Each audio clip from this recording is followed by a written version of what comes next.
En esta comunicación presentaré un breve estudio de las apostillas de Hernando Colón, que se encuentra en una edición de las cartas de Plinio, pero para ello creo necesario introducirlas dentro de un campo de observación un poco más amplio y que se extiende al interés de Colón por la arquitectura antigua, por el contexto de la Roma de la época o la relación de Colón con Carlos V, y donde saldrán a colación hoy pues, temas que han tratado el profesor Christoph Frommel, la profesora Sabine Frommel, el profesor Di Teodoro, el profesor Günther, anche el profesor Fiore. En primer lugar, y así como introducción de la figura, para quien no esté muy familiarizado, Hernando es el segundo hijo del almirante Cristóbal Colón y fue un importante cosmógrafo, historiador, jurista y coleccionista de estampas. Es precisamente su faceta como coleccionista de estampas la cual ha sido muy estudiada en los últimos años por el entorno del British Museum, que a quienes han demostrado que han llegado a la conclusión que poseía la más temprana y más importante colección de estampas del Renacimiento europeo. A nosotros, en cambio, nos interesa mucho más su biblioteca, que a la hora de su muerte contaba en 1539 con cerca de 15.000 volúmenes y que tras su muerte fueron a parar al Cabildo de la Catedral de Sevilla, donde hoy se conservan cerca de un tercio de los volúmenes que poseía, cerca de 5.000, 5.500. Posiblemente era la biblioteca privada más importante de Europa, pero lo que hace extraordinaria la biblioteca con respecto a cualquier otra es que el hecho de que Colón realizaba numerosos registros en los cuales anotaba muchas cuestiones relacionadas con las ediciones y en particular dónde lo compraba y cuánto le costaba, lo que hace de la biblioteca una rara y útil fotografía de la industria editorial de la época, y es algo que ha interesado mucho a los estudiosos del libro. Pero en cambio se ha estudiado muy poco el personaje en profundidad y menos aún su cultura humanística y sus intereses personales más allá de una genérica bibliofilia. Además del contenido de la biblioteca, es muy interesante el palacio suburbano donde se encontraba y los amplios jardines que la rodeaban, que tenían más de 8 hectáreas y que constituyen un salto cualitativo respecto a las investigaciones tipológicas del vivaz e interesante ambiente arquitectónico sevillano en torno al palacio urbano y la residencia suburbana del primer 500, siendo coetáneo, por ejemplo, a la mucho más conocida ampliación renacentista de la conocida como Casa de Pilatos. Como comitente de arquitectura solo conocemos esta obra suya, que es iniciada en 1526, en concomitancia con la boda del emperador en Sevilla, justo antes de partir para Granada, donde se fraguará, como todos sabemos, este palacio donde nos encontramos. A inicios de los años 30 estaba ya completada la Casa de Colón, que tras su muerte inicia una larga decadencia y a mediados del 600 fue englobada en una construcción conventual y hoy nos resta traza aparente del edificio, aunque recientes excavaciones arqueológicas han reconocido algunos elementos de cimentación y han propuesto también la identificación de muros del palacio original reutilizados en construcciones posteriores, proponiéndose este diseño de la fachada en base a hallazgo de algunos fragmentos arquitectónicos que estarían superpuestos sobre una fachada con fondo de ladrillo visto. El palacio, y por supuesto esta reconstrucción, es algo que por profundizar minuciosamente y que hay muchas cuestiones por resolver, pero a grandes rasgos, la propuesta puede ser interesante por ser muy innovador el uso en ambiente no solamente sevillano y no solamente urbano de una superposición arquitectónica en fachada en la España de los años 20.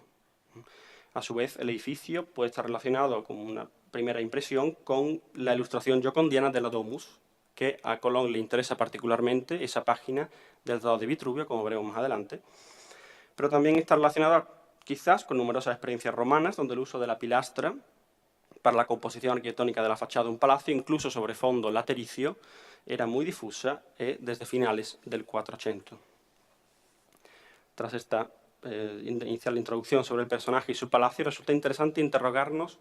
por la relación de Hernando Colón con la corte y en particular con Carlos V. Tenemos certeza documental de su estancia en la corte desde 1494, 2 años más tarde del descubrimiento de su padre de América, de las Indias, y está como paje del príncipe Juan hasta la muerte del hijo mayor de los reyes católicos en 1497. Después de la muerte del príncipe Juan pasa a la Cámara de la Reina, donde permanecerá hasta la muerte de Isabel la Católica, realizando después, justo después de la muerte de Isabel la Católica, en 1503, un viaje a América en el último viaje del padre entre 1503 y 1504. Esos 10 años de su vida, entre 1494 y 1503, los pasa casi ininterrumpidamente en la corte de los reyes católicos según los registros de corte,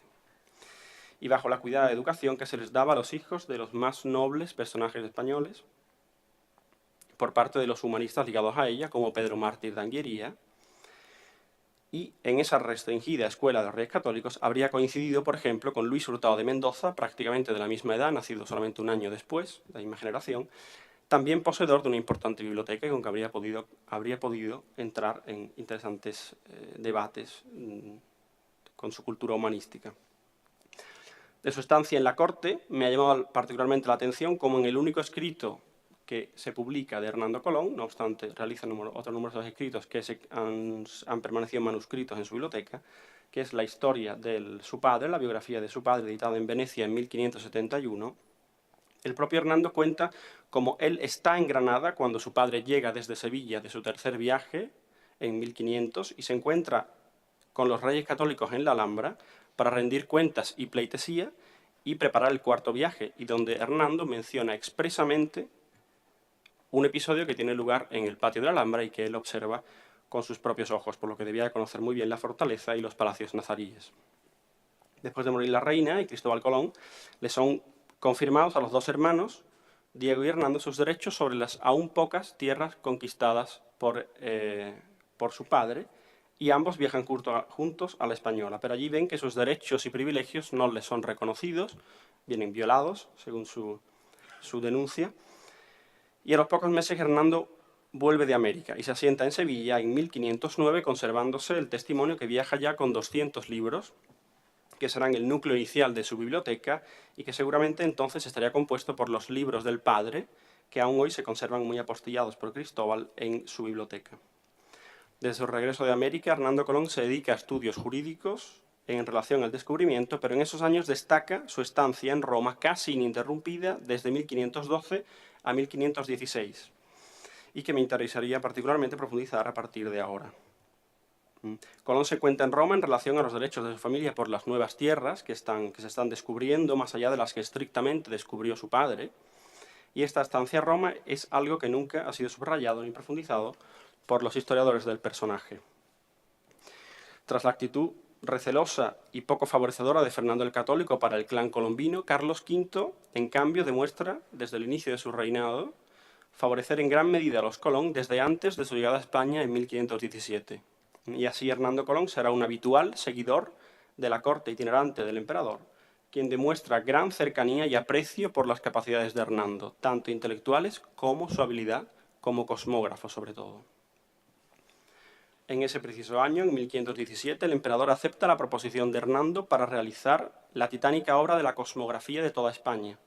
o el también llamado Itinerario, una empresa que inicia pero que es interrumpida poco después por los recelos del Consejo Real.